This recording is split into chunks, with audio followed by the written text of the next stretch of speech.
अगर आप इस देश में गरीब हैं ना, गरीब मतलब खाना, रोटी, कपड़ा, अपनी इन सारी चीज़ों के लिए संघर्ष करते हैं, जो लगभग 80% लगभग आबादी हमारी ऐसी है। तो आपको हमारे इस सिस्टम से न्याय की उम्मीद छोड़ देनी चाहिए, बिल्कुल छोड़ देनी चाहिए। ये सच्चाई है। 1000 लोगों में से या लाख लोगों में से किसी एक को न्याय मिल गया तो वो कोई न्याय नहीं हुआ। जो धनवान व्यक्ति है आपको किसी भी तरीके से फंसा सकता है।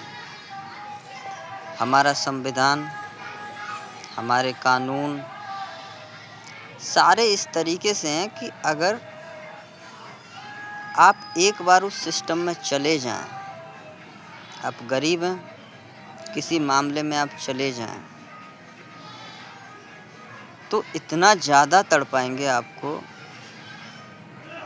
कि अंत में आपको समझ में आएगा कि चाहे थोड़ा नुकसान हो जाता, चाहे थोड़ा पिट लेते, चाहे थोड़ा उन्हें बुरा भला कह लेते, चाहे वो हमें कह लेते, लेकिन वहीं सब कुछ निपटारा कर लेना चाहिए था।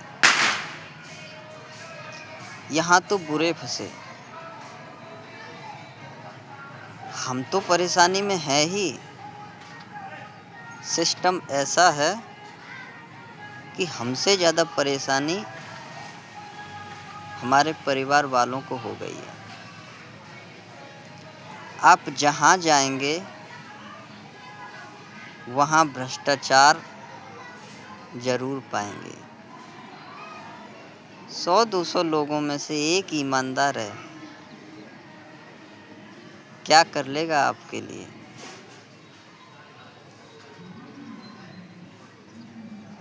गरीब आदमी का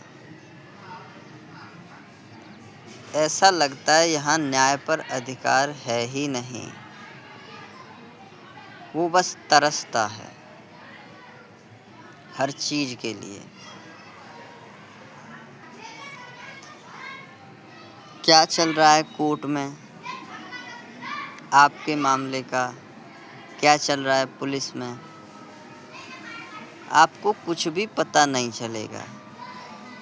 वो सब कुछ कर लेंगे, आपको नहीं पता चलेगा कुछ भी, क्योंकि एक अजीब सी मूर्खता हमारे देश में है।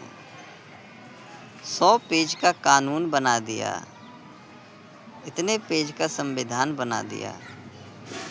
अब जो कानून बना है अगर उसकी जानकारी लोगों को नहीं है तो भला वो अपराधी कैसे हो जाएंगे? अरे जानकारी तो दीजिए उन्हें। अब जैसे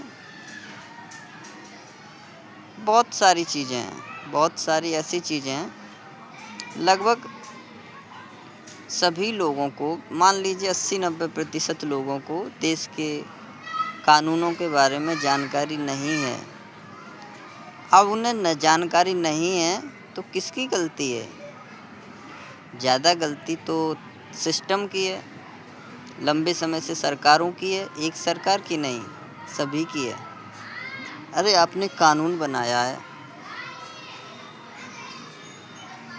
लोगों का पैसा आपको मिलता है रहने के लिए, खाने के लिए, हर चीज़ के लिए।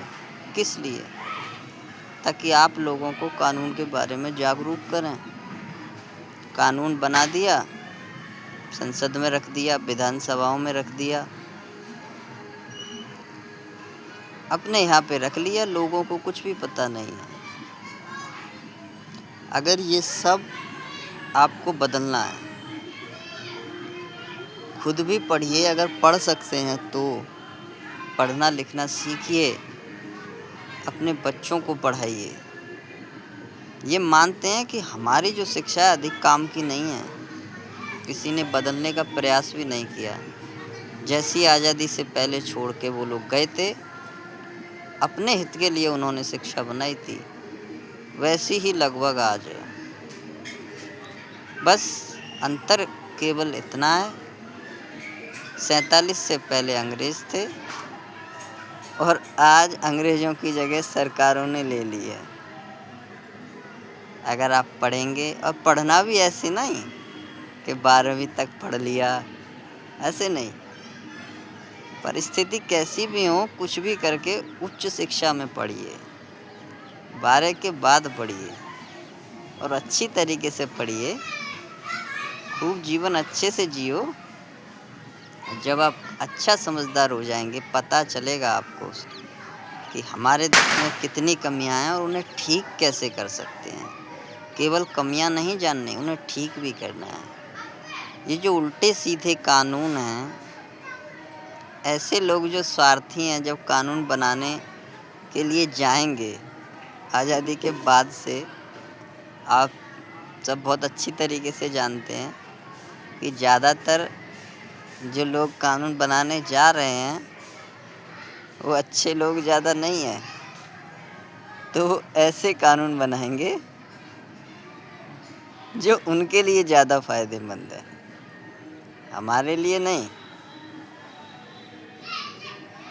इसलिए हमें अच्छी तरीके से पढ़ना है, जागरूक होना है और बहुत पढ़ना तो जीवन भर तक चाहिए। आपने कॉलेज स्कूल वाली पढ़ाई छोड़ भी दी है तो भी किताबें पढ़िए, आपको ज्ञान मिलेगा, आपको पता चलेगा कि कौन सी समस्या को किस तरीके से सुलझाएं। बहुत पढ़िए।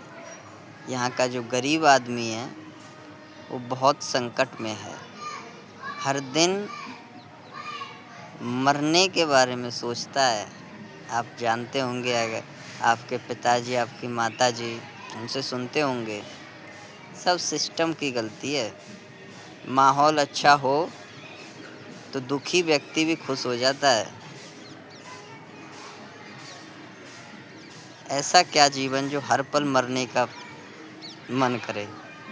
हमें सारी चीज़ें सुधारनी हैं। आप पढ़िए, बहुत पढ़िए, आप हर चीज़ पढ़िए, आध्यात्मिकता भी पढ़िए।